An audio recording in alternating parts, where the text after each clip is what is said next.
Good afternoon, brothers and sisters. We are very glad to be with you again this Sunday, March 27th, I think it is. Um, one. We have a great program for you today. We're going to be discussing um, slavery and looking at the trauma of rape for our sisters and mothers um, during slavery. And we have as our guest and presenter this afternoon, Brother Antonio Miller. Brother Miller is a teacher, professor, a researcher, writer. Uh, he's everything we're looking for in our young men today. So we're very glad to have him as our presenter. And we're not going to waste any time. We're just going to get right into today's lecture. Brother Miller, Yes, uh, sir. good morning. And we're eagerly waiting on your teaching today. Good morning, Minister Clemson Brown. I'm glad to be here. The introduction you gave me, it was a lot. I'm humbled, but I'm grateful you gave me that introduction. I'll go straight in. So, what in the title of my lecture today is "Sex Life in Slavery: A Forced Pleasure." The sexual abuse and the over-sexualization of black men and women in American slavery, and how the traumatizing effects still control the way black men and women view sexuality, intimacy, and sex life. What inspired me to do this? Why is this important to know? Um, we don't understand, we as a people, African people, we have a lot of, and being people who are victims of slavery and colonization, we have a lot of mentalities and behaviors and character traits in which we don't know where they came from. We think that they're normal, not knowing that those things came from the trauma that we had to experience. Trauma can be inherited, it can be passed down. One of the biggest traumas we faced, in my opinion, is the sex life. Um, when you look at music and television today, you always see black men and black women being over sexualized. Where did this ideology, where did this come from? And we tend to normalize it. We tend to think it's normal. So this was my inspiration for this lecture. So I'm going to look at, I'm not going to go back too far, but I'm just going to go into the origins of, these stereotypes, and these beliefs of African people being this over sexualized people. And as you can see, the two pictures that I have of a slave man and slave woman, the first thing we notice is that the woman is partially naked and the man is completely naked. Um, this was the everyday life for us. And as I get deeper into the presentation, you'll see what I mean by that. So when we look at the ideology of the over-sexualized African, we can't just start in slavery. We have to go back a little bit more until, let's say, the early colonial period in the 1600s and 1700s, when Europeans began to penetrate the region of West Africa. Now, they penetrated it for the sake of the slave trade. And while they were in Africa colonizing and, kidnapping our ancestors for the sake of the slave trade, they had to justify it. How could they justify, especially the English? The English, I would argue that the English were the ones who coined all the ideologies and terms and labels and stigmas that were put on African people. But they had to create a specific or a certain type of identity for Africans to make them less human. Because if they were looked at as not being human at all or less human, no one would pretty much care about the things that what was happening to them. This identity of the African as being inferior and an inferior slave, or being a member of an inferior slave race, it seemed appropriate because it fit the narrative, colonization, slavery. But it also created something in the minds of Europeans, which is what we call African imaginations. But this imagination, it was in the English. They were the ones that had the biggest African imaginations. Now, what is African imaginations? This was Europeans creating different types of psychosexual fantasies of African people in their minds that really didn't exist. It was a misinterpretation of culture. And this is what a misinterpretation of culture and understanding a people.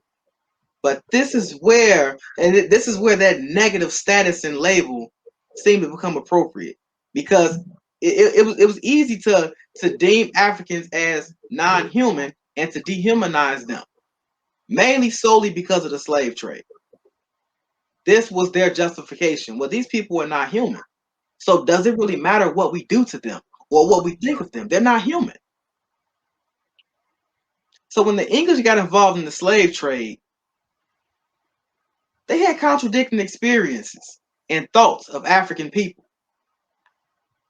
On one hand, they had every reason to stigmatize and make the African look as negative as possible. But on the other hand, it allowed them to have to spend time with the African. So they had to actually, not only they couldn't make up things from afar. They had to interact, live with, and spend time in West Africa, and they had to view the African in his day-to-day routine. While living amongst Africans, these English European men, they began to develop a certain type of obsession with the African female body. Now, it's a lot of things that we have to put on the table before I go deeper into the presentation. We're talking about men who were on voyages, and trips for months without women. So they were already feeling a certain type of way. They were already looking for women to please these sexual appetites that they had. They were off these long journeys, no women around. So that was that influence, along with their superiority complex, that began to mix how they thought and what they saw. But interacting with and having this obsession with African female bodies and body parts, it challenged what they thought and what they thought they knew about gender norms and women in Africa itself. Because Europeans, they looked at their own women as asexual, only be used for the purposes of giving birth, giving birth to my seed, giving birth to my child, letting my legacy live on. So they culturally, from a cultural standpoint, I'm not saying it didn't happen. What I'm saying from this cultural standpoint, they were not allowed to over-sexualize their women from a cultural standing. But they had easy access to over-sexualize the African women. So a lot of these European men, they wrote about what they experienced in their diaries and journals and things like that. And they had conflicts over sexual practices. That was the main thing that really bothered them, these sexual practices. And they looked at West African definitions of what made a body beautiful and how they differed from European ideals. Now, let's take into context that Europeans have always thought they were superior. So with this being said, they were looking at these African women and men with these contradicting views. They didn't really know what to think. Most of them had the shock of disgust. They found it difficult to sustain their repugnance over time. But eventually, they came to see African bodies as diversely inferior and that they were made for exploitation. Let's think about this for a minute. They came to see eventually they couldn't handle these challenges that they were experiencing. On one hand, from Portuguese and Dutch accounts, and French accounts, they were looking at, African people and African bodies as disgusting. But when the English, in particular, when they had a chance to actually live amongst West African people and live in West Africa, they start having cultural challenges within themselves. And the overall idea that they came up with was that, okay, these people, these African people, they have bodies that are different than ours, especially the women. So therefore, they're inferior. I've never seen a body like this, or I've never seen a body like that. This makes them inferior, and they are made this way to be exploited. So this is where that idea came from. The fact that a black woman had different types of curves, or bigger breasts, or a more full buttocks than a European woman. They looked at it as this can be used as a means for exploitation. And they're also inferior because they don't look like our women and they don't look like us.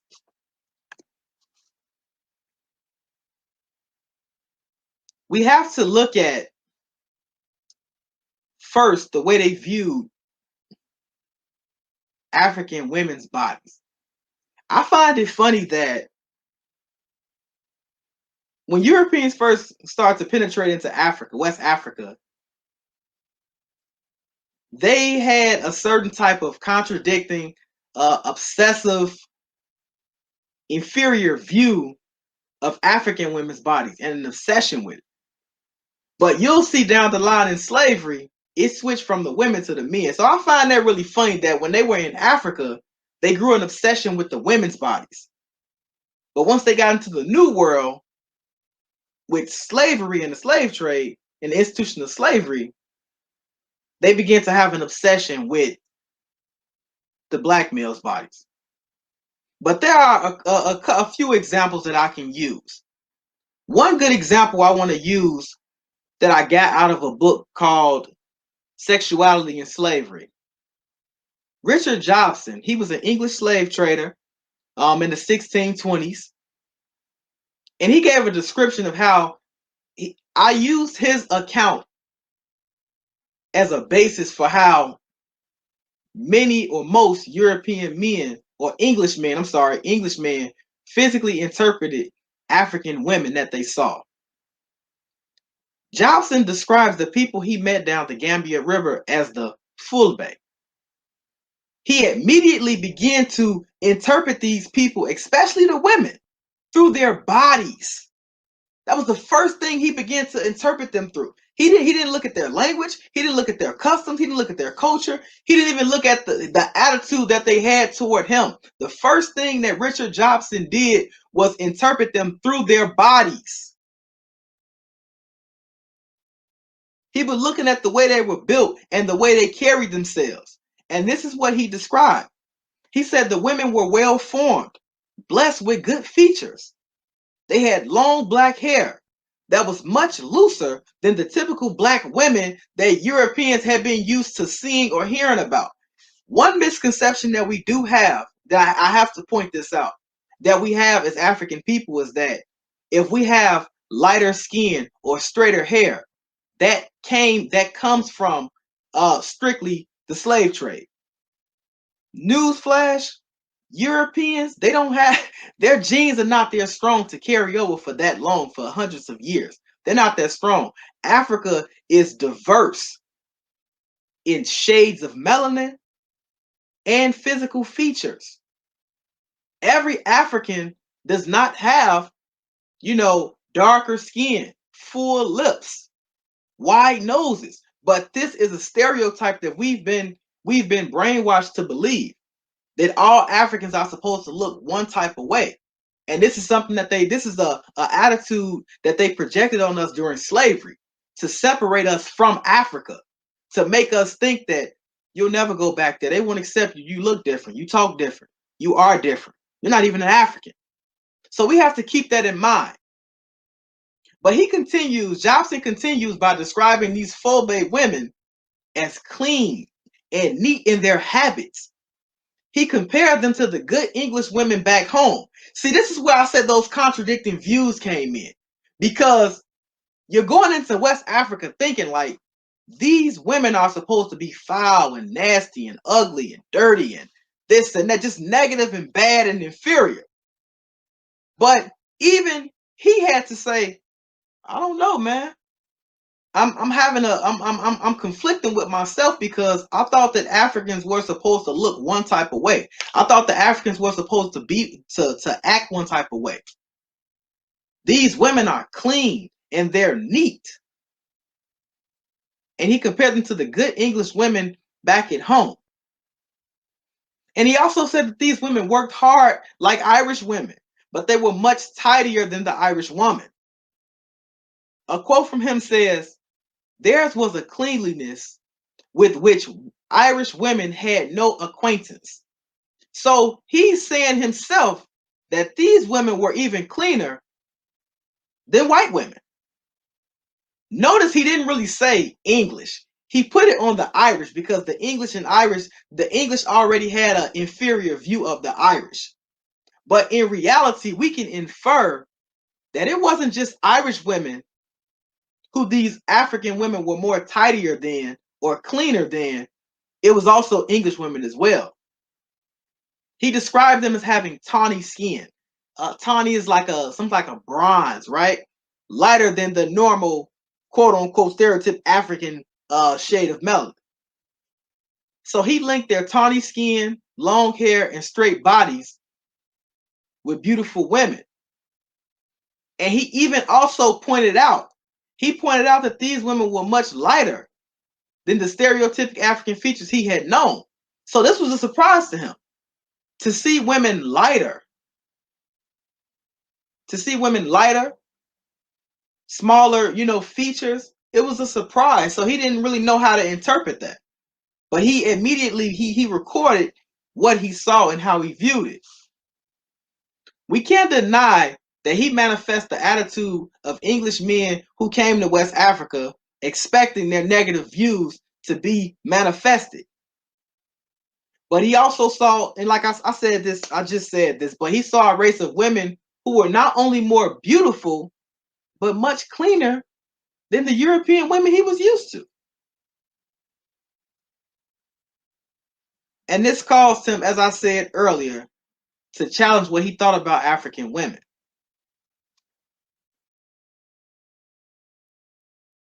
So it was a stereotype began to emerge because more and more Englishmen began to write about what they were experiencing and what they saw in West Africa. And I'm talking about the African women. So the stereotype was that African women had rugged reproductive capacity, and they had a physical strength that was outmatched by European women. It was out, and what I mean by outmatched is that they outmatched European women. And they couldn't believe that women were this strong. So now we start to see these contradicting gender norms that English men and European men had about their own women. In Africa, our women were the ones who farmed and, built things, and, they wove baskets and things like that. So their bodies were more physically intact than the scrawny and pale European women. But this made the European man manifest biases toward the African female body. He viewed the African woman's physical strength and endurance as a means that she should be exploited and abused. Listen to what I'm saying. Because these women appear to be physically strong, maybe they need to be abused. Maybe they want to be abused. They want to be abused. They want to be exploited. If they were not, they wouldn't have bodies like this. But this is what they want. Charles Wheeler, another English trader, slave trader, who lived in Guinea for a decade in the 1710s and 20s, he stated that African women had ease in having children. That he noticed that he compared them to European women. European women had problems with having children. But African women, and we know for a fact, it goes back to these imaginations. Let's keep that in mind. These African imaginations, because the ghosts of those imaginations is what haunted the slave trade, and it's also what haunted these men's written accounts or recorded accounts. He stated, I didn't put this in the presentation, but he stated that he's seen one woman have a child and 3 days later go back to work. So it's showing you these imaginations, making up things in order to justify why these women or these people in general should be exploited and abused. They were really scouting. They were scouting. Are these people, will they make the perfect slave? Will they make the right slave? Do they physically fit into the narrative? Do they mentally fit into the narrative?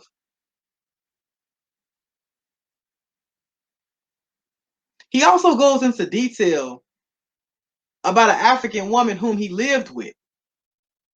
So it can be, well, it doesn't have to be inferred. This was a woman that, he was obviously sleeping with. And he only referred to her as Black Lady. This is what he referred to her as, Black Lady. And one day he states that one day she made a statement about an English woman's inability to have a healthy pregnancy, because this was something that he expressed to this lady, to this woman. I mean, he was stating that he really couldn't believe how easy it was for an African woman to have a child and how they were healthy afterward. But in comparison to European women, either they would die from childbirth, or they were only able, the process of giving birth was so strenuous that they were almost near death and only able to give birth to one child. But this woman he called Black Lady stated that European women's clothing was too tight, thick, and multi-layered, and that it caused childbearing problems because it distorted the European woman's bodies. Let's think about this. We know Europeans historically have worn a lot of clothing, especially in that medieval era and in the 15, 16, 1700s. They wore multiple layers of clothing. They wore these layers of clothing for purposes of trying to hide, smell, because they were only known to take baths maybe once a month. Queen Elizabeth was known as the cleanest queen because she took a bath, I think, 3 times a year or something like that. But they wore they wore multiple layers of clothing. And this black woman, this African woman was telling Charles Wheeler that this is why European women have problems, because the clothing is too tight. It's tailored too tight. They're not giving their reproductive organs room to breathe or to move around and be free and functional. And then she stated that African women's clothing was the opposite. looser and lighter, and this rewarded easier pregnancies. I want to read this last statement.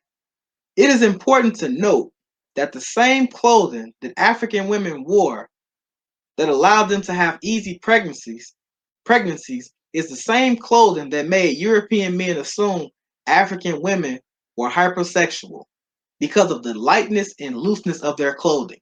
What do I mean by lightness and looseness? That means the garments were very thin. And more than likely, they only wore maybe one garment.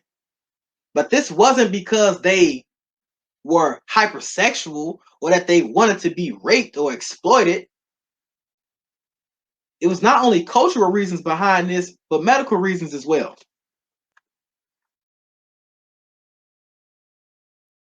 Now we begin to see Europeans stereotyping hypersexuality in women in West Africa. And if you look at the pictures that I have, you have two pictures. You have a cartoon picture. You have a picture of three white men looking at this African woman. The first man he's looking in fascination. The next man is raising his hand as if it's my turn. It's my turn. The other man is just sitting back. He's looking like he's waiting his turn, calm, collectively. And then the other picture is a picture for these three women who are about to be sent off into the slave market for sexual purposes. Notice they stripped them completely naked and made them take pictures of front to back.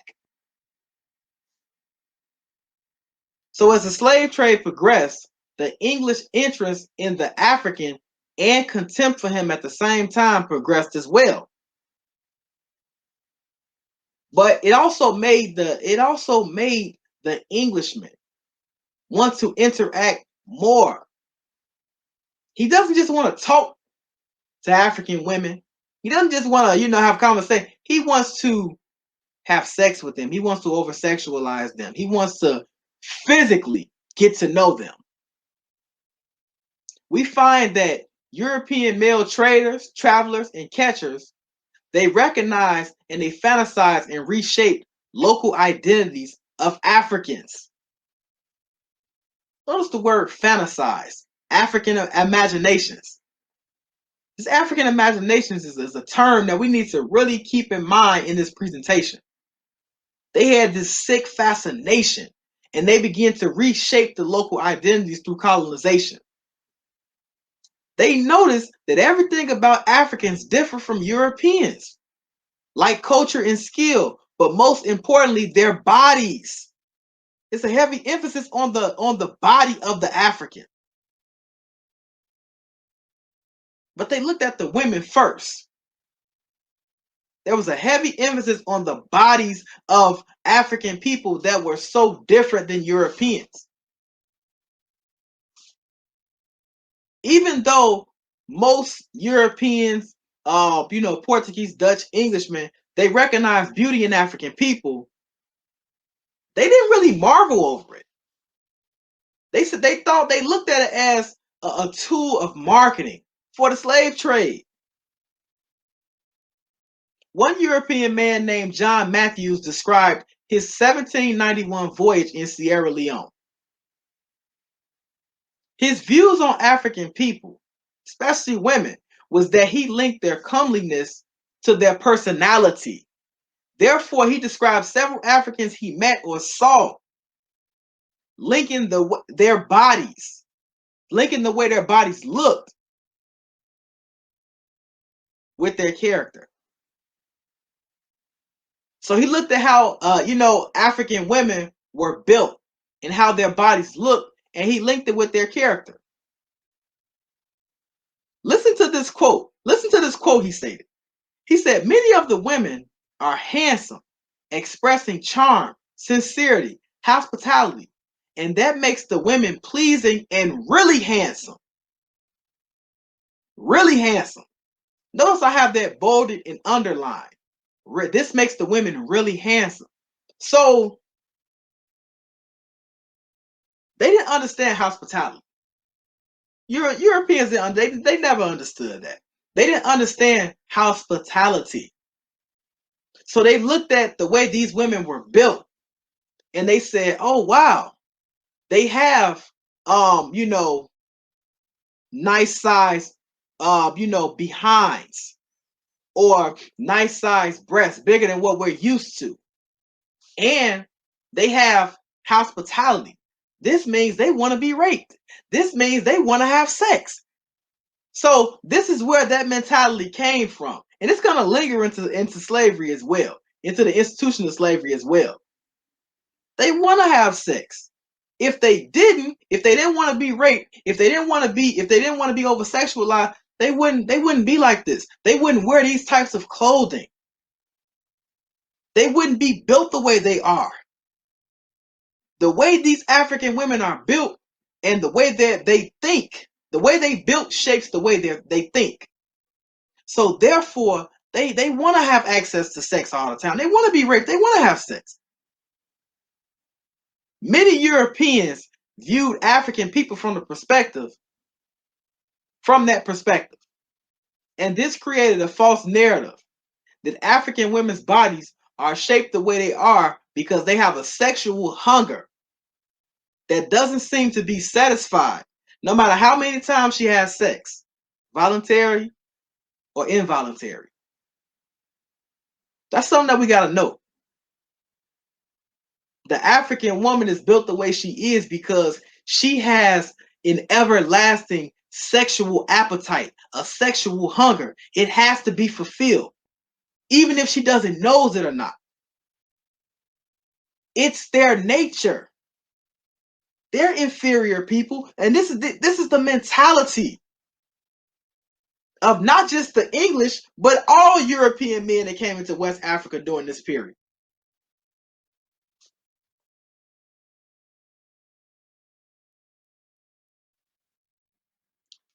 A lot of Frenchmen had written accounts of their sexual endeavors with African women, and this exacerbated hypersexuality, or the hypersexual narrative that African women possessed an over-friendly and sexual preference for European men. Notice how these people were very delusional. They said, well, these women, they prefer European men. They prefer us to have sex with them. They prefer us to rape them. The English had read this misleading information from French travelers. One Frenchman by the name of George Buffon, his last name describes him clearly. Buffon, I'm going to say George Buffon, stated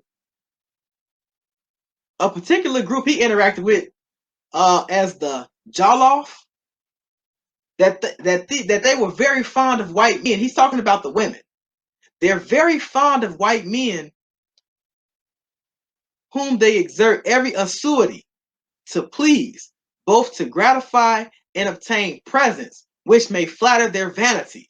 See, this is where it comes. All these early stages of all you had to do was give these women a little trinket, and you can get sex from them. These are not only false accounts, but again, African imaginations.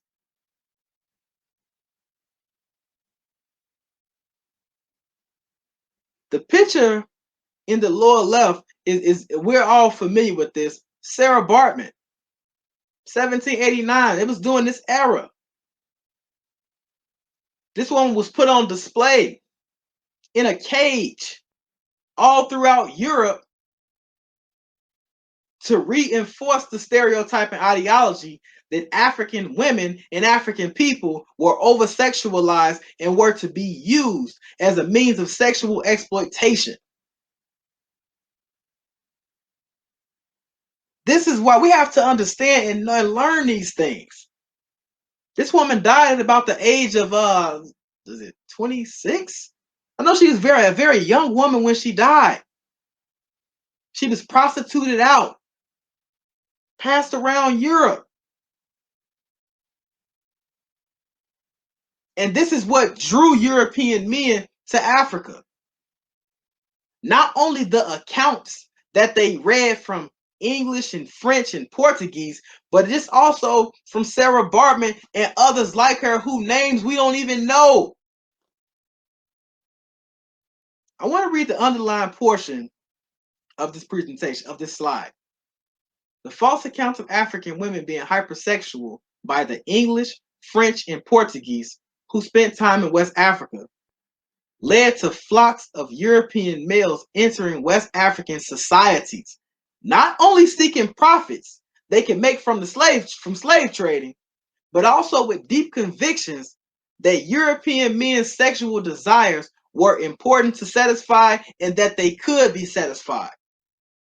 So because of, with examples like Sarah Bartman and these falsified or imaginative accounts, European accounts of African women,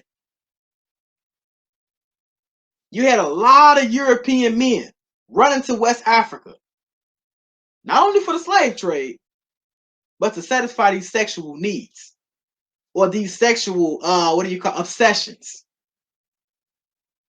Many European men, they began to refer to African women as whores. They began to refer to them as whores.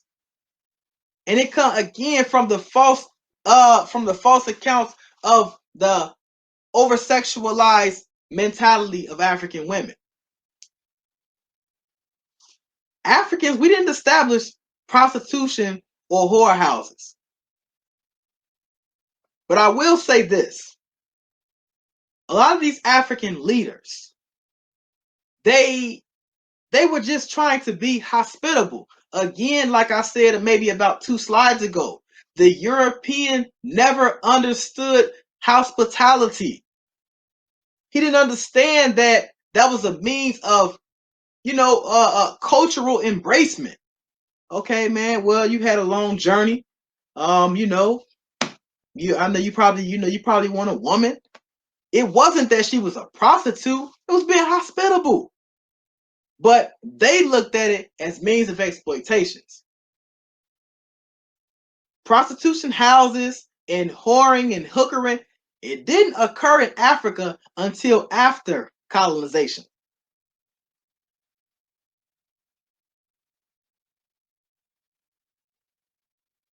So they looked at these women as if their main purpose was to satisfy the sexual needs of European men.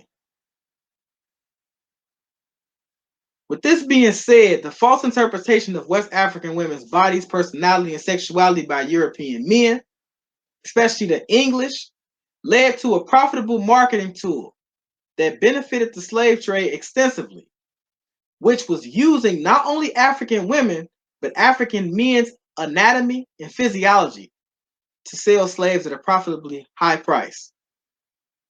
The English learned that the beauty and fascination of the African body would sell high in the slave trade.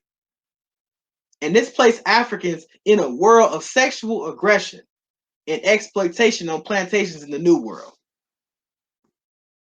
So that was the first part of this over-sexualization of Black men and Black women. We had to look at how they viewed us in Africa. But now we're going to look at what was life like for the slave, what was the sex life like for the slave on a plantation? This is what really affects us. Still to this day, the contemporary, modern era, 21st century Black person is affected by this sexual trauma. So we have sexual aggression, sexual coercion, rape, and sexual abuse. Many slaves were familiar with sexual aggression. Sadly, that was normal on the plantation. These slave masters and owners, they used their power and prestige to not only perform sexual acts on slaves, but also to get laws passed that supported these acts. One of the first acts we look at, it has to be in Virginia in 1662, stating that any Black servant or slave woman who had a child by her master in hopes of obtaining her freedom would be penalized, either with terms of lifetime servitude, or she would have, if she was just a Black indentured servant, just more time added to her service. The act stated that these loose women, notice the term, the language, these loose women forced themselves upon their master, and they forced him to have their children. So these women who are powerless, they just forced themselves on the poor, helpless white master, white male master, a man who can exert his sexual masculinity and dominance over anybody he wanted. He's being forced upon by these women. They had to add more to this law. There was a reason for this law. In addition, in the same year, Virginia legislators passed another law stating any children got by an Englishman upon a Negro woman shall be free or enslaved according to the condition and status of the mother. Why is that important to note? Traditional or original English law states that bastard children or children in general are to take the status of the father. But when they got into Virginia, they had to change that. They said, we got to change this. Did this while they were still under English rule, by the way. Still under English rule. They changed that law. They implicated, we notice these laws are important because they implicate that a white Englishman can not only force himself upon a black slave woman, he can also not be held responsible for taking care of the child that he has with these women.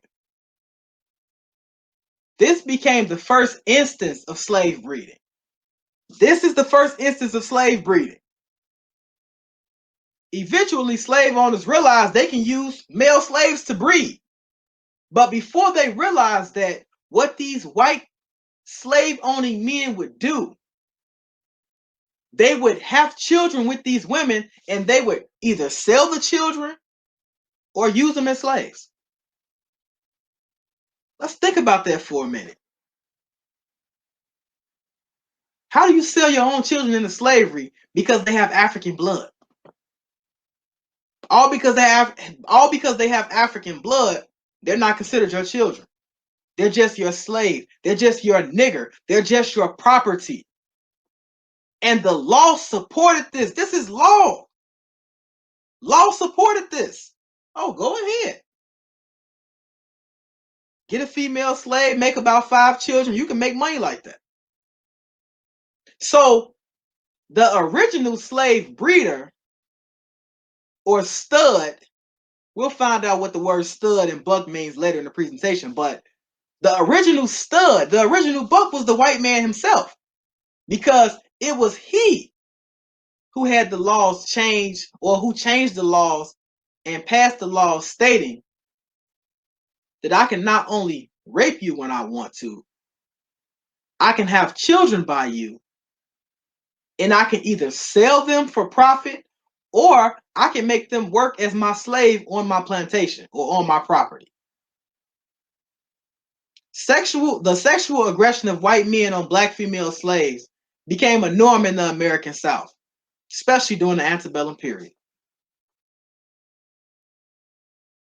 So we have to look at, and this is where these origins of this over-sexualizing attitude came from. Sexual coercion, forced sexual partners, and slave breeding. We have to understand that having so much power can turn someone insane. I mean, we can look at the history of Europeans and say they already were insane before having this much power over another human being. But we also have to look at the fact that being able to purchase a human being and have so much power over this person it did something. It created a certain type of psychological illness. Having so much power over someone that I can do anything. You mean I can do anything without being penalized? Murder, rape, they begin to have, we understand how definitions, right? They can have 1 to 2, they can have multiple meanings. You look in the, you look in the Webster or the Oxford, you may look up a word and it may have maybe 3 definitions. I'm going to add a second definition to African imaginations. Not only was it that imagination that early Europeans had or Englishmen had entering West Africa, but even in slavery, it was the imagination of, I have so much power over a group of people. What can I do to them besides the normal things? Having sex with them or, beating them and murdering them, I have to go outside of the box. I have to use more imagination. Different methods of punishments. Different methods of discipline. I can experiment. I can do all these things that I want to do. So, just like European men who visited West Africa in hopes of satisfying their sexual appetites, Southern white men carried this mentality into the American South during slavery. The slave had no control, ownership, or right to his or her body, but the master did. Many slaves were forced to perform sexual acts with white men and each other during slavery. And many female slaves were prostituted out by their masters. This is how the master was able to this is how a lot of slave owners made so much money. That imagination. They'll have a couple of their, rich associates or wealthy associates over. They may have a female slave who's serving, or maybe a female slave working in, in the front yard. They may notice that their friend or associate has his eye on this woman, and they want the money. So they'll prostitute them out. These things happen way too often, almost always, against the slave's will and against their permission, or without their permission. Sexual coercion was a problem that many slaves had to worry about during enslavement. It wasn't even just a female problem, it was a male problem too. So it was a female and male problem that slaves had to worry about. Forced sexual activities and behaviors with others. They were always forced to have sex with either their masters or other slaves for purposes of breeding, prostitution, or plain entertainment of the master. That's something that we don't talk about this. We don't even think about it. It's okay if we don't know it because information like this is hidden. So we have to go out and search. But we have to do some thinking. Why do we think the way we think? Why do we act the way we act sexually? So we understand, we can look at it from the perspective of, okay, we get why we understand, even if it's sick, but we understand that they forced, these men and women to have sex with each other for breeding, or they prostituted the women out for the purposes of making money. But the plain entertainment, what do I mean by that? The plain entertainment. I want to read this middle section because I don't want to miss any detail. For example, Henrietta Butler, a former slave, talked about how cruel her female master was to her and how her main acts of abuse included sexual abuse. She had a female slave master. This is a white woman doing this. White women exerted their sexual power and dominance over female and male slaves as well. It wasn't just white men, it was both. She said that her master almost always assaulted, tortured, and raped her. Even if it's not rape with as far as her master having sex with Henrietta herself, using inanimate objects to torture her with. But one time, once her owner sanctioned a slave male to have sex with Henrietta, and she told the slave to do it roughly. Do it roughly. Think about that. How do you just think about how degrading and torturing that could have been for our ancestors. Not only am I being told to have sex with this woman, I'm being told to do it roughly. Sick. Roughly against her will. And she sat there and watched in amusement.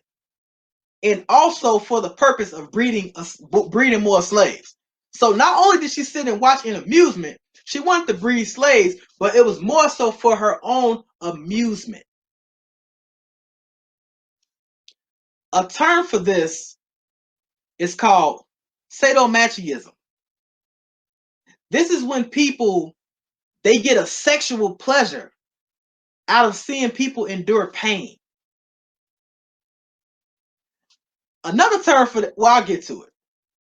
Another example is a 1787 incident in which a free black woman, Elizabeth Armwood, she was raped by a slave man. This is how it appeared in the court documents. It appeared in the court documents that a slave man, he just brutally raped this black woman. And that was in order to enforce the stereotype of black men being hypersexual and oversexualized. But what really happened is that two white men saw Elizabeth just walking, minding her business, getting to where she needed to be. They threatened this woman at gunpoint. They told her to pull her dress up and lie down. And then they ordered a male slave. They said, get on top of her and be great with her. They forced them to have sex with each other. And even during this heinous act, the two white men taunted Elizabeth and the slave man. And they kept asking, was it all in? Was it sweet? And then one of the men, his name was William Holland. He went down to the river and he washed his hands. And he said he had just got through, I forget the term he used was like he made it two horses or something like that. But think about this. They made this slave man rape this free black woman for their pure entertainment, their pure, not only amusement, but sexual entertainment as well. Therefore, we overlook forced sexual coercion between the slaves. We only look at the slave breeding part. We don't look at the fact that a lot of slave masters made these slaves just have sex with each other for the purposes of entertainment. The term for this is called voyeurism. And this is when one gains sexual pleasure by seeing another person either naked or engaging in sexual acts with others. Slave masters would make slaves engage in sexual acts while they watched in amusement. Watching a slave man and woman have sex wasn't enough for these white men. They would also make multiple slaves engage in orgies. And what they would do with orgies with each other. So they would make all the slaves just have sex with each other as they sat and watched. In pure entertainment. And we wonder why we as black people, we think about sex so much and we're so over-sexualized now.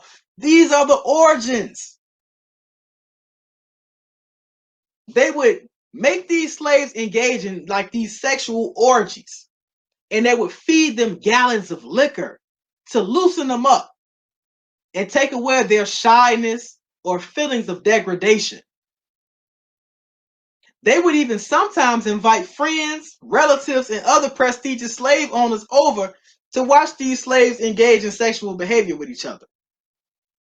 We can argue that the origins of pornography, are deeply rooted in this historical fact.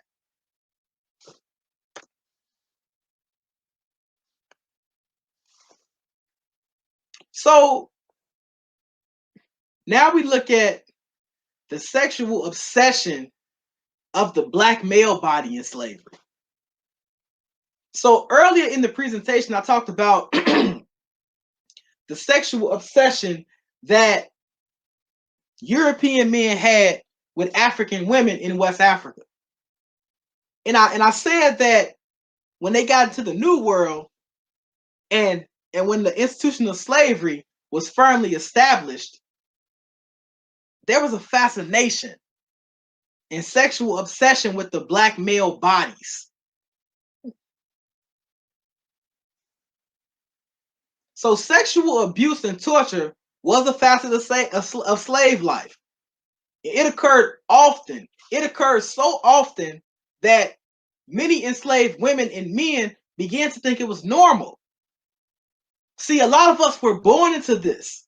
So we thought it was a norm. When you are born into something, you may not see that this may be something that you shouldn't be doing or something that shouldn't be taking place. But if you are born into it and it is normalized, you have no problems with it. So slave men and slave women began to think that they were only as good as their sexual value. There were slave owners who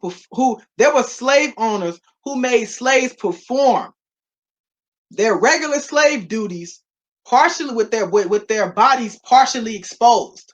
Look at the first picture at the top of the little boy. He's partially exposed.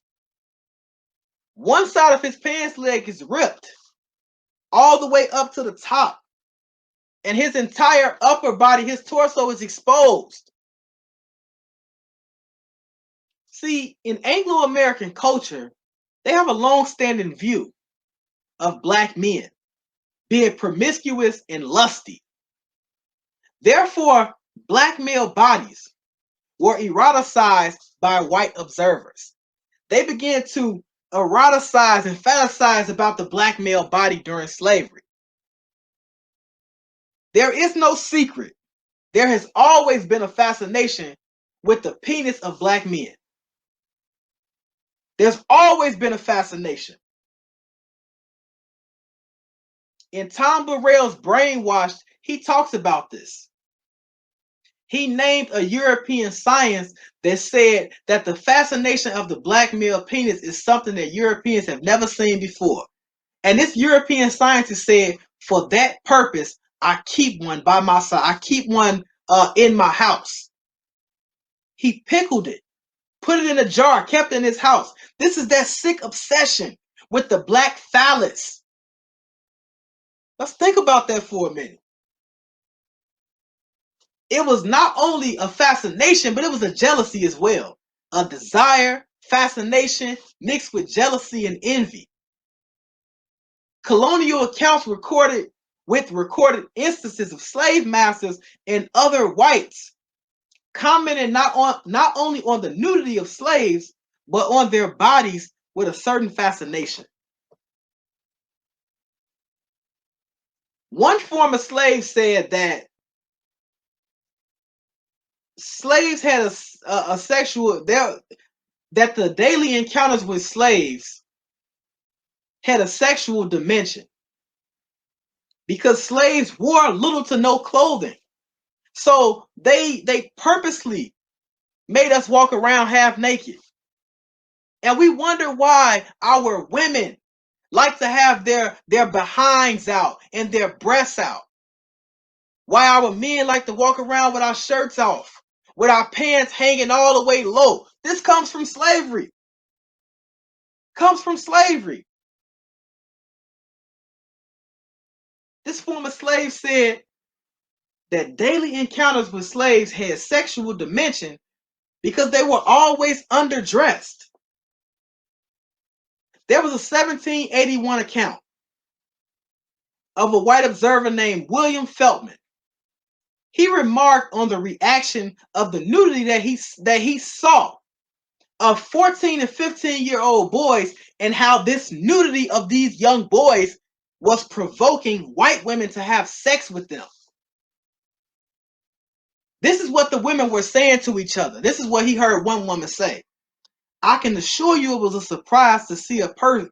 It was surprise a person to see these damn black boys and how well hung they are. We're talking about children, 14 and 15 years old, being sexualized by not only adult women, men as well. Men as well. A lot of black male slaves were forced to perform homosexual duties on their homosexual slave masters. Harriet Jacobs, in her Incidents in the Life of a Slave Girl, she wrote about this of a young, and they always targeted boys. But this goes back to European history. That highest level of love is boy-man love in European culture. But Harriet Jacobs, she describes this in her Incidents in the Life of a Slave Girl when she talks about a young male slave named Luke. How Luke was being raped by his master and how he would be chained and handcuffed to his slave master's bed. And even in this sick, evil man's dying bed, near death, he made Luke perform sexual acts on him. And she said as she ran out the house, because she was just like, so she was afraid and distorted at what she saw. She said she felt all of Luke's pain and she looked in his eyes and she saw that he damn near wanted to die.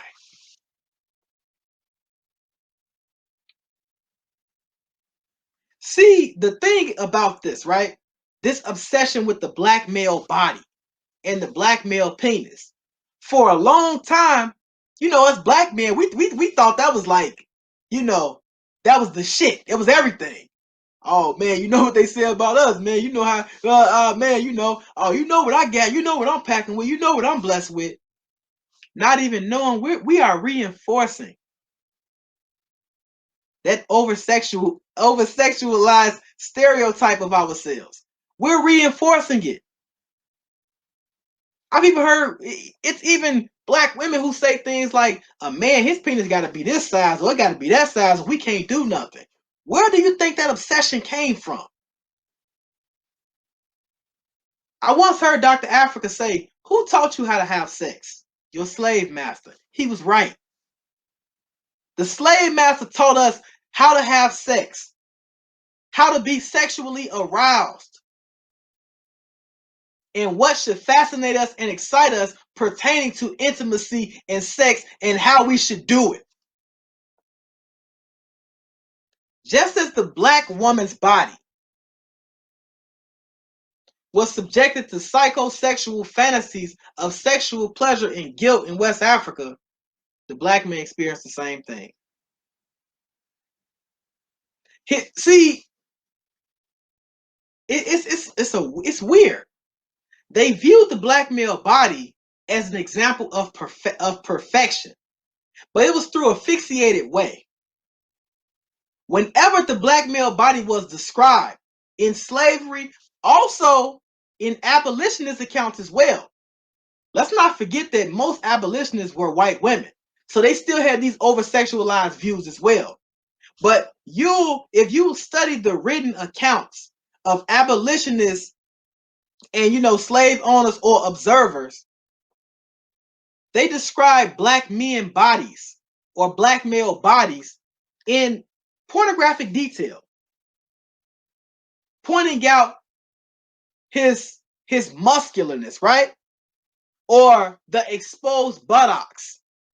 This is where the sagging thing, the exposed buttocks and the dark skin enduring abuse and degradation. This is how they describe the black male's body. Let's not forget that white men, they got a homoerectic charge when beating black male slaves. This is why they always would strip the slave naked. It was the same charge they got when they beat the black woman. It goes back to that term, Sado-masochism, where seeing someone in pain sexually excites you. If you all look at the last picture in this slide, you see the black male slave is laying there naked, buttocks is exposed, in the air.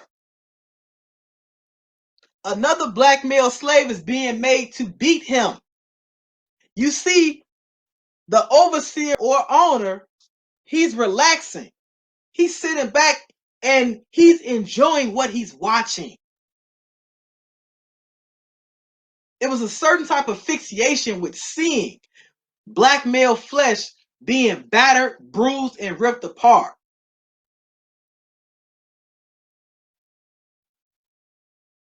They began, so white men fantasized on black males' bodies so much that they began to envy them.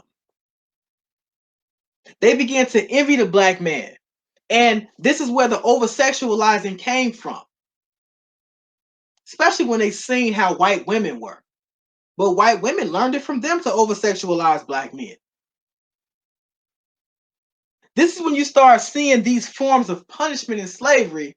The first go-to of punishing a black male slave was castration, cutting off his penis and testicles. In the book Sexuality and Slavery, there was an account where a black male slave, he tried to run away, and his punishment was he had to have his penis cut off, and they threw it in his face. So white men had such an obsession that they began to envy it. So us as black men, we can't look at the fascination with our penises as a plus or a benefit in American society, because it's not. Not only does that hold the stigma of being hypersexual, it also holds the stigma of envy and jealousy, discontent.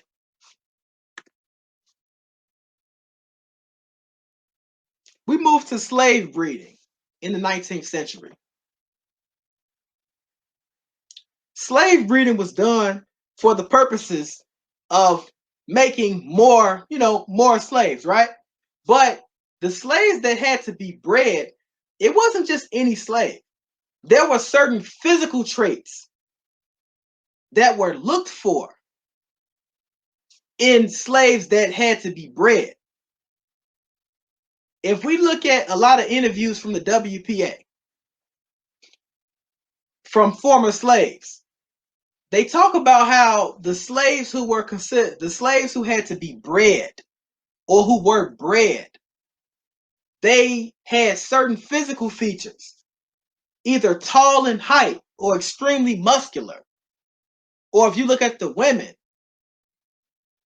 nicely shaped bodies and breasts and behinds and things like that. This made slave masters force these slaves to have sex with each other and create more, profitable babies.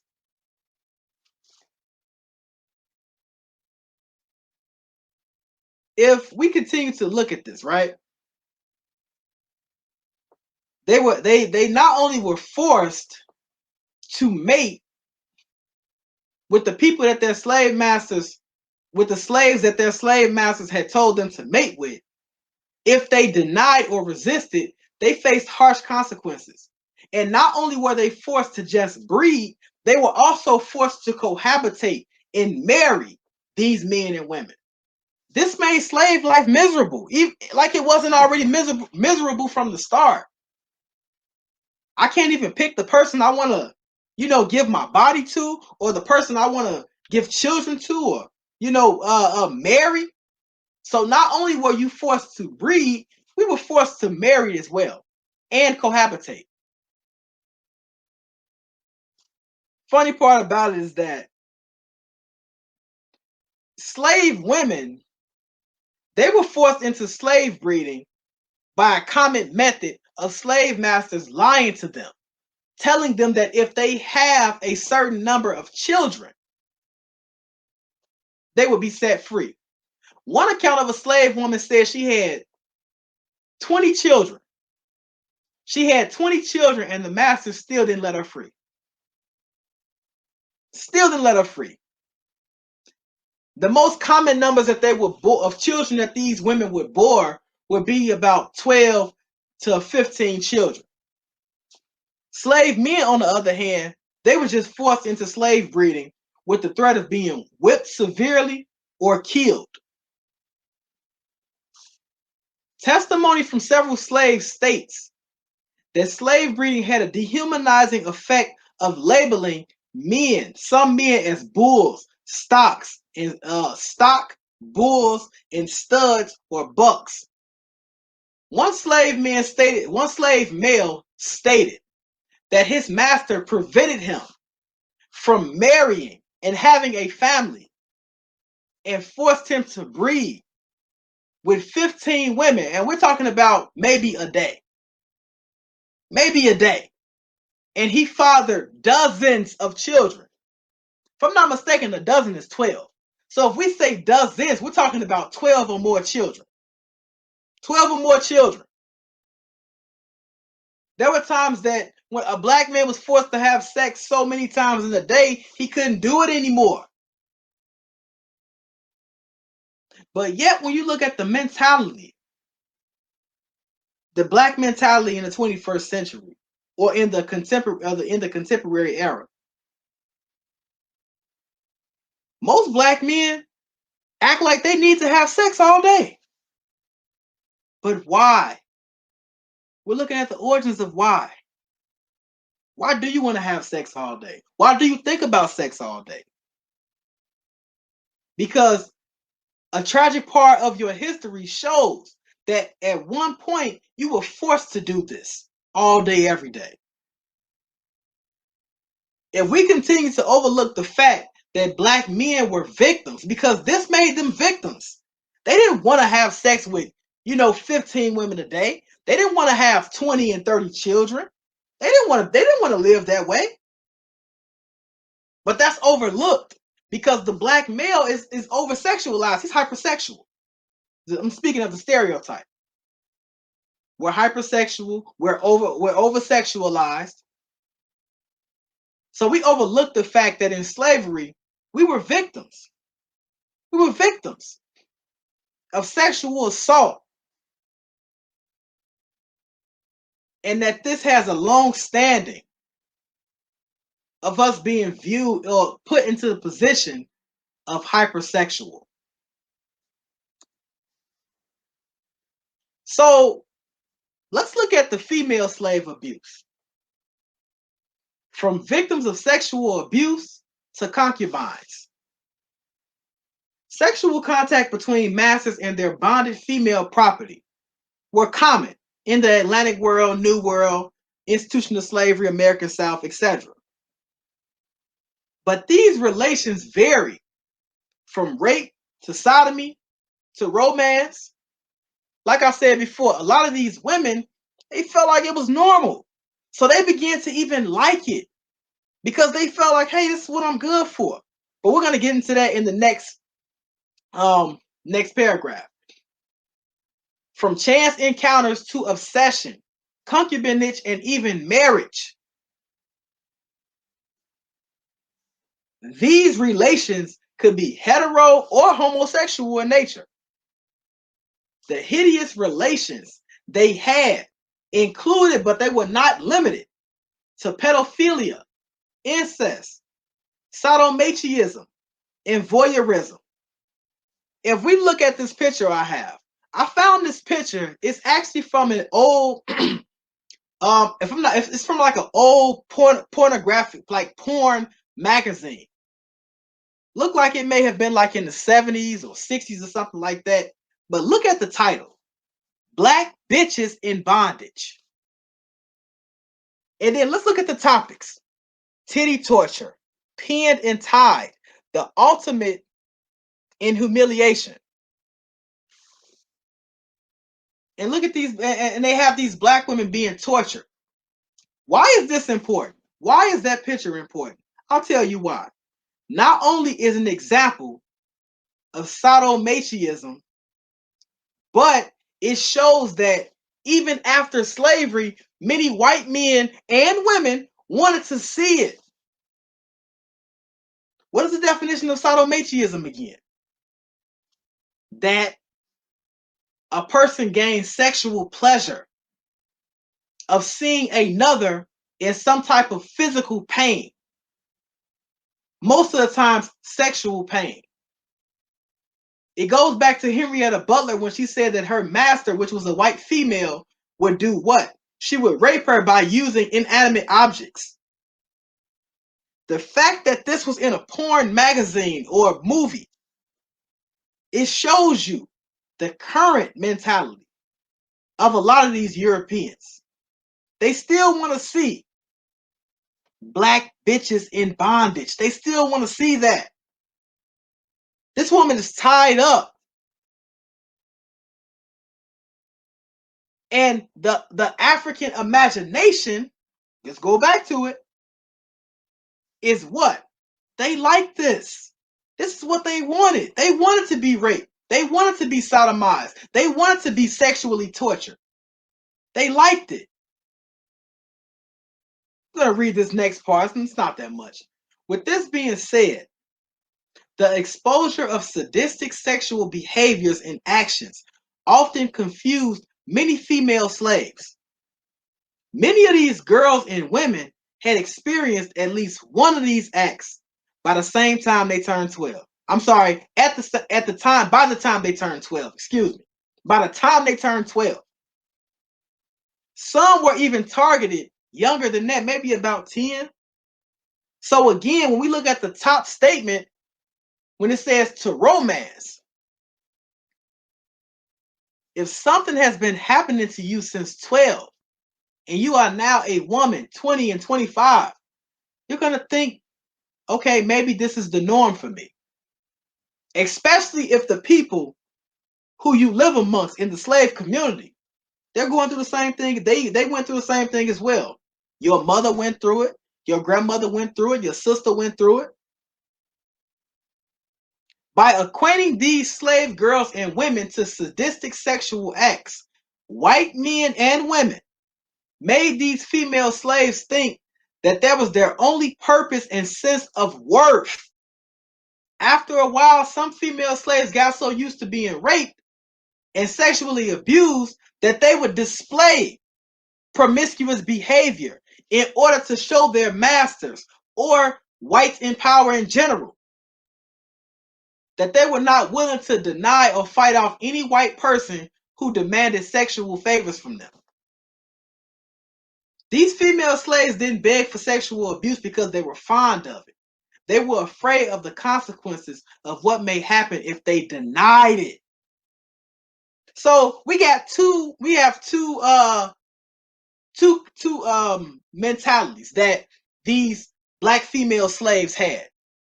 On one end, they became indoctrinated by being sexual objects. So they thought it was normal. You know, and I mean, sadly, they liked it because they thought it was normal. They didn't know anything else. And on the other hand, we had most of these women who played the role as if they liked it. They were even taught by their mothers and grandmothers, and sometimes even the mammies. You go in there with that white man, pretend like you like it, scream as loud as he won't, do whatever he say, and you will come back. If you show him you're not interested, he may beat you or he may even kill you. They didn't want to face that. This was torture. Sex is not something that was supposed to be looked at as a means of exploitation and power. But yet, you know, romance, intimacy, a union, a bond. These people have distorted our whole view of sex and sex life. We had to front and pretend that we liked what we were doing. That's very hard. But our ancestors had to do it. And now we over-sexualize ourselves because we think it's normal. We think that's what we're supposed to do. This is why when you look at all of these music videos, different female rappers, they're shaking their behind or they're talking about sexually exploiting themselves. How they use their sexual body parts to get where they want to be or to get what they want or to trick and deceive men. These are all sexual stereotypes that stem from slavery, sexual abuse and slavery. Concubinage and slavery. So the concubine, in my opinion, very weird type of duty to have in slavery. The concubine was a female slave that was deemed as beautiful, had a well-proportioned sexual body parts or body. They had to be half white. They had to be half white. They had to be. And they were considered rare gems, and they were used for concubinage. Now, the concubine was subject to sexual abuse, rape, and violence while under the roof of the master. Harriet Jacobs is a perfect example of that. You had Dr. Flint and Mr. Norcom. If I'm not mistaken, Harriet Jacobs said, whose actually picture I use at the top right there. This man, I think it was James Norcom, he told her, I would give you a hell of a life. I will make life so easy for you if you become my concubine. And she said that when she got to the age of 15, her master began to whisper disgusting things in her ear. But many of these female slaves were targeted at the ages of 12 to 15. It was always in that age bracket, 12 to 15, or right after they reached puberty. And this is because in that age range, slave-holding men could assure sexual purity of their conquest, and they could impose a psychological threat. It's funny because I see this a lot in the Black community as well with older men and younger women. You see a lot of older men who target very young girls. And it's like, why? Something that we learned from, it's another trait we picked up from being traumatized in slavery. This is sexual purity, and I can psychologically control this young woman. I can shape her mind.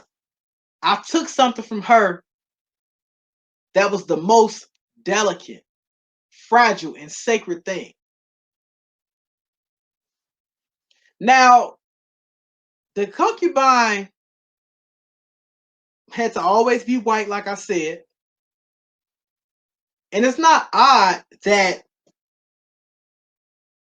these concubines had it's not odd that they had mixed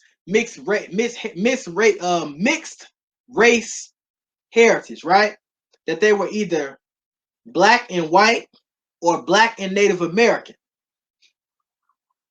These women were considered rare, and they were sold at extremely high prices. Extremely high prices. They were also valuable. So it shows then why a lot of slave masters would rape their slave women in hopes of having a mixed female slave. When we talk about incest, there was an instance where one slave woman who happened to be mixed, she was the concubine of her own father. And he continued to rape her until she escaped. But these mixed female slaves had a very high price. And they had to be sold at high prices because wealthy white men wanted them. And they purchased these women for the purposes of sex slave number one, and to have a female in their household to clean and cook and have sex on demand, which were all roles of the concubine. And if you look at these three pictures, Harriet Jacobs, what I would say, is the one who looks the blackest. The other two women, they look almost white. So the concubine slave woman, she had to be culturally like white women. She had to be just like a white woman. This is why I said it's weird. Because why are you looking for the same traits in a white woman in a concubine? Just be with a white woman. That was weird. And they were usually the female house slaves. Slaveholding men targeted female house slaves for concubinage. And this is where the term housekeeper came from. It became a popular nickname given to these women to describe their daily routine of keeping the house together, which was cooking and cleaning and sewing and pleasing the slave master of any sexual favor he desired. Many of these women were forced to perform their daily duties of housekeeping, partially or fully naked. Not only was this degrading, but it was also a reminder of why he purchased or targeted her in the first place, for her physicality.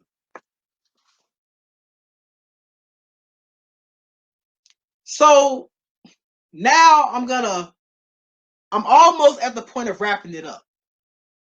How did the sexual abuse and exploitation of enslaved men and women impact the slave community? Although slavery was an institution in which all the enslaved suffered, slave men and women who were used for specific sexual purposes, like breeding and concubinage, they experienced humiliation, judgment, and discontent, and a sense of not belonging to the slave community.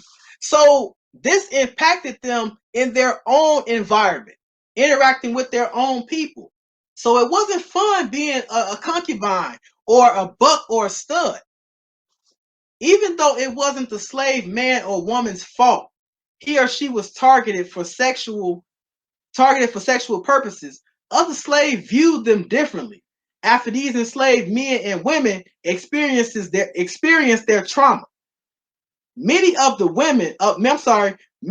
other slaves had extreme sympathy for these women and men because they were either related to them or they shared their pain. But there were still some mixed attitudes amongst the slave community itself. So we understand that many of these men and women were related to other slaves, and that they were, sympathized, or, their position was understood. But at the same time,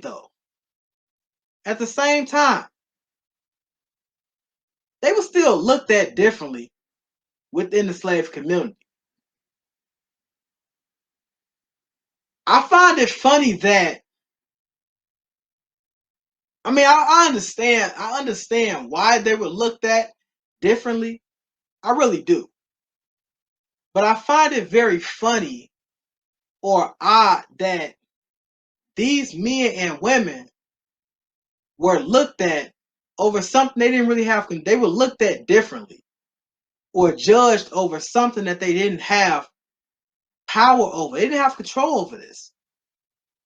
They were victims like everybody else. So I really don't quite understand why there was so much discontent and humiliation that the concubine or the buck or the stud had to experience from their own slave community. Let's look at why. So I have a few of the reasons why.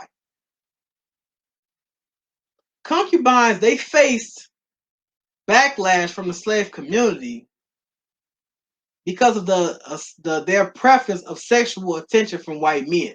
So, as I said before, a lot of these women had to pretend they liked what was happening to them or what they had to experience and go through. In reality, they didn't like it. They didn't want to live that way. They didn't want to be that way. But they had to pretend that they liked it. And I think that there was some misinterpretation of this, maybe, by other slaves.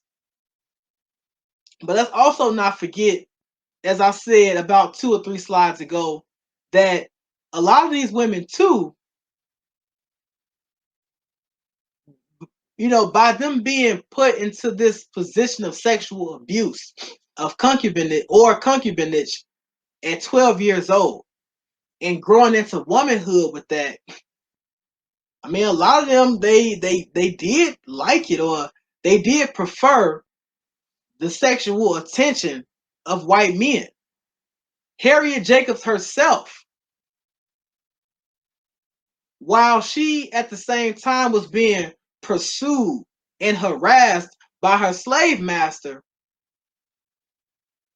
she found she found romance in a white man by the name of I know his last name is Sawyer. I can't think of his first name right now, but I know he was a lawyer, and she found love with him, and she had sex with him, which ended up infuriating her master, because it's like, why are you having sex with this white man but not me? But even she found, or even she had a preference for white men, even after she was being harassed and bullied by another white man. She still ended up falling in love with a white man. So other slaves watch this as if it's like, wait a minute, do you like this or what? Are you forgetting about who we are? Because like we learned in the slave community lecture, there was a sense of community amongst the slaves in slavery. Even many of these enslaved women viewed their status as degrading. They also thought that having relationships with white men would secure them material reward or power over other slaves. So it's like a lot of mixed emotions, right? It's like a lot of mixed emotions and mixed situations with the backlash that the concubine had to face within the slave community. Because you had some concubines who felt like, oh, well, because I'm in the house, because I look almost white, and because the slave master picked me to have sex with me every night or to fulfill the housekeeping duties, and I dress better. The concubine was able to dress better. A lot of concubines were also able to have like their own cabin on the plantation that they didn't have to share with other slaves. So they looked at these privileges as if they had power over the other slaves. So this is what created that tension. I find it funny, and I said this earlier, that while this tension is being created with us, we never turned our attention on the people who caused the tension or created the tension in the first place. The white overseers and the white slave owners. We never paid attention to them. So a lot of concubines, they had mixed emotions about who they were. They didn't, I mean, they just really, they didn't know where to belong, where they needed to be. They just didn't know. And that's from the evidence that we studied. It was very lonely and torturing to be a concubine. Not only for the concubine herself, even for her children. Even for her children. And any mother, or every mother, every real or good mother, is going to defend her children. The children of concubines were caught in a world of their slave mother and their slave holding or owning father. This often made it difficult for these concubine children to find a place to belong. For example, many concubine offspring, they lived pretty good on plantations. And they were even treated like they were white. And it really depended on how light complected they were. If they were really close to white looking, they really got treated like they were white. But this was only by the slave master's family.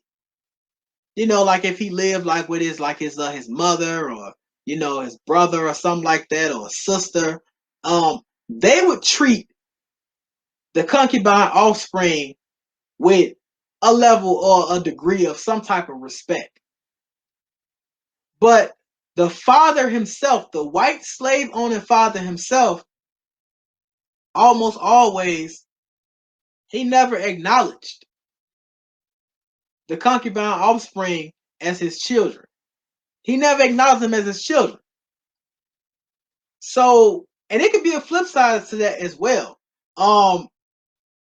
Every slave owning family didn't treat concubine offspring with respect. Most of the time they were looked at, as one former slave said, they were looked at like any other nigger. This is what a former slave said. Lewis Clarke. So they were looked at as any other nigga sometimes. It really didn't matter. So it was a lot of troubles of being a concubine or the offspring of a concubine. Dora Franks, she happened to be a concubine's child. She told a story of how she was ignored by her slave master father, treated well by his family, but constantly tortured by slave children on the plantation. She said they would often insult her and tease her, and they would refer to her as the old yellow nigger. They said, "They go to the old yellow nigger right there." So there was a sense of not belonging. The whites won't accept me, and the blacks won't accept me. So it was very lonely. So as we can conclude, the same way the concubine mother lived is the same way her child was suffered to live as well. Okay, what were the troubles of being a male breeder slave, the buck or the stud? The enslaved male faced hardships within the slave community if he was a victim of sexual abuse as well. If he had to be a stud or a buck, or a victim of forced coercion, forced marriage, there was a certain type of level of hatred and resentment toward him and not the slave master. That was an example of an account of one slave woman. She said, "I hated the man I was forced to marry." She said, "I hated him, and I hated that I was forced to have children with him." There was another account where a slave woman said that, a male slave by the name of Rufus, he tried to, like make a move with her. And she said that she physically assaulted him. She scratched him. She said she grabbed I forgot what the object was. She grabbed something and she hit him in the head. But she said he didn't physically harm her back. She said that he said, "You're going to get us both in trouble." But there was a level of hate for the men, for the stud or the buck, and not the white men who were putting them in this position. So it was pretty much the same as far as with the life of a concubine, or the troubles of a concubine, and the troubles of a male breeder slave.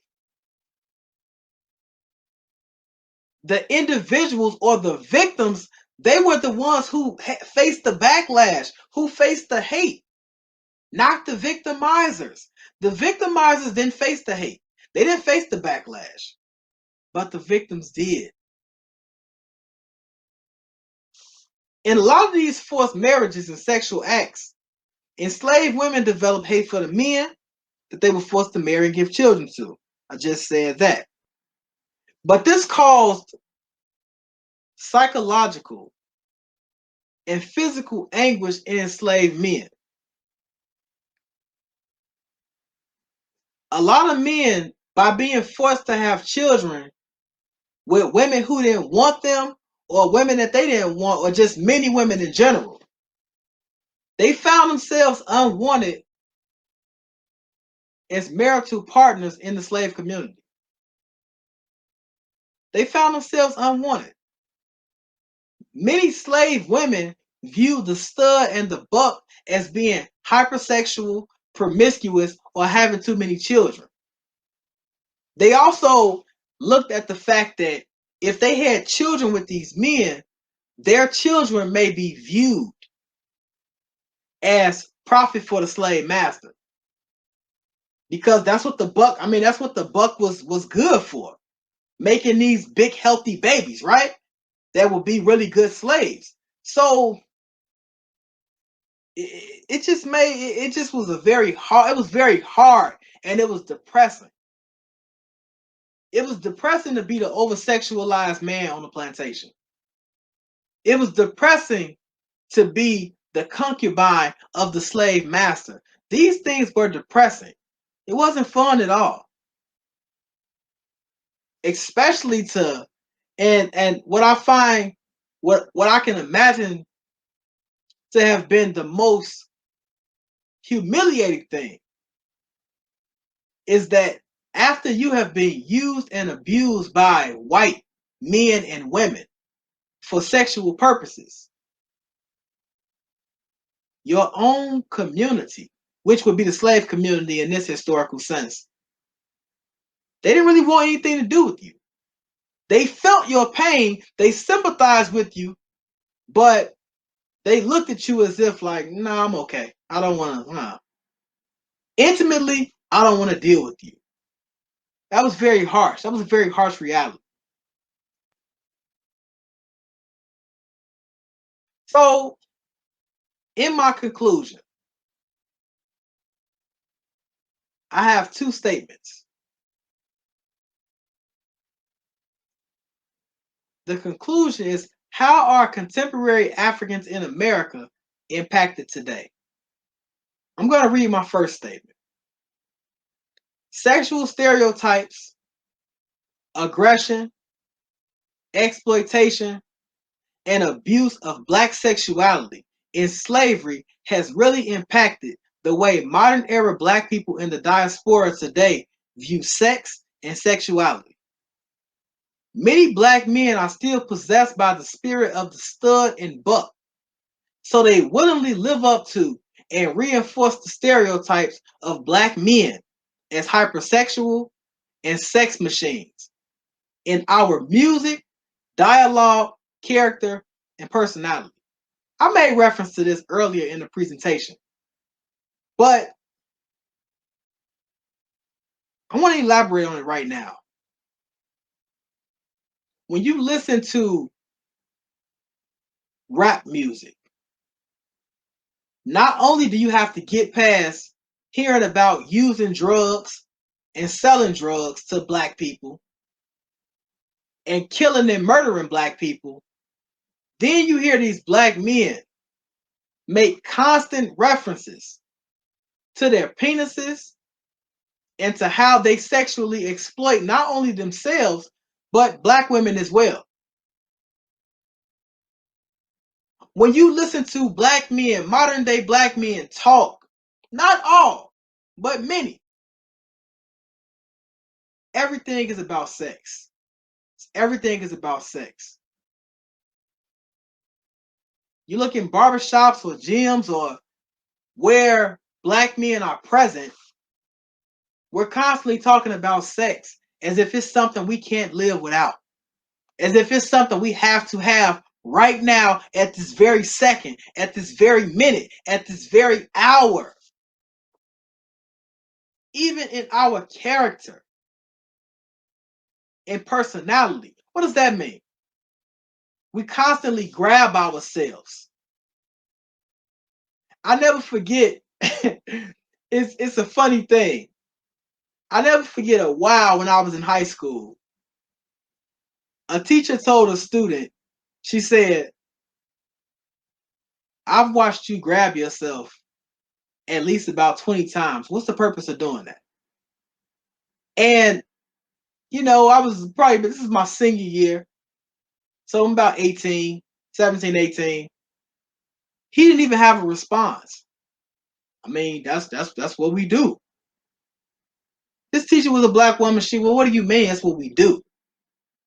The thing is, we think that as black men, we have to grab ourselves in public. Grab yourself in public. Make direct references to your penis. This sexual traumatization has impacted us. And we still live by it. In a similar way, black women are still haunted by the traumas of sexual abuse, exploitation, and concubinage. So they find themselves reinforcing the ideology that black women have a sexual appetite and hunger that can never fully be satisfied. So they must always be engaged in sexual acts, and the physiology of their bodies are proof of this. What do I mean by that?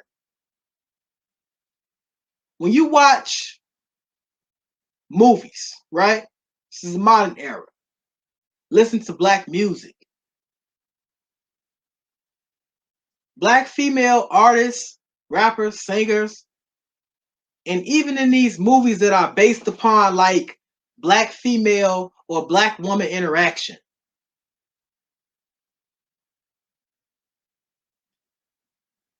the topic of sex pops up. And you almost always hear at least one black woman in these movies or on the song talk about how they're never sexually satisfied. It take a lot for a man to get me to girl. Take a lot for a man to get me where I need to be. He gotta be able to go all night. He gotta be able to do this. His penis gotta be this big. See, I'm thick, so he gotta make sure he penetrated. He do this and he do all these crazy thoughts that we have, or that our women have been brainwashed to have. Reinforces that stereotype by our women stating that a man could never really fully sexually satisfy them, or that his penis has to be this size or that size, and that because of the way they're built, they have to engage in certain type of sexuality, right?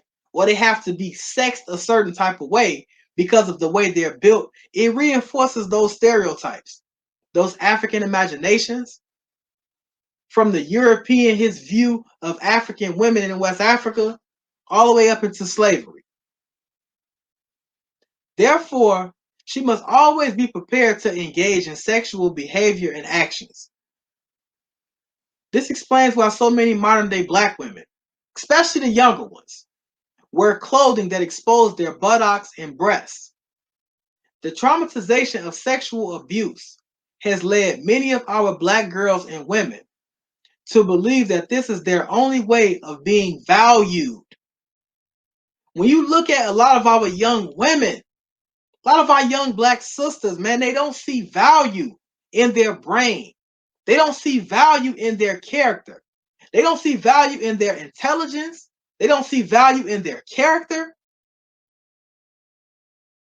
But yet they see value in how good they have sex, how good they can have sex, or how good their sexual body parts look or are perceived. And if they don't think that way, our community, the black community, we make them think it's something wrong with that. The same way we do with the men, with our young males. Man, you 16, you ain't had sex yet, man. What you doing, man? You ain't a real man then. But see, in slavery, they taught us that sex was the only that defined our manhood.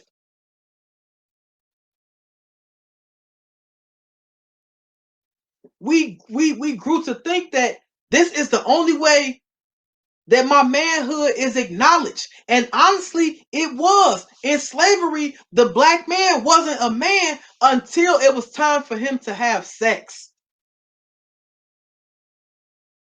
This is why we exert a lot of our masculinity through sex. Even the way that we claim we like to have sex comes from psychological trauma. Grabbing a woman's throat, pulling her hair, her scratching your back. This is what rape victims do. Most women, when they get raped, they are scratching the aggressor to get him off of them. And most men, when they are raping, most rapists, when they rape, most male rapists, when they rape people, they pull hair. They're choking. But we think this is a normal way. We think this is our sexuality, and it's not.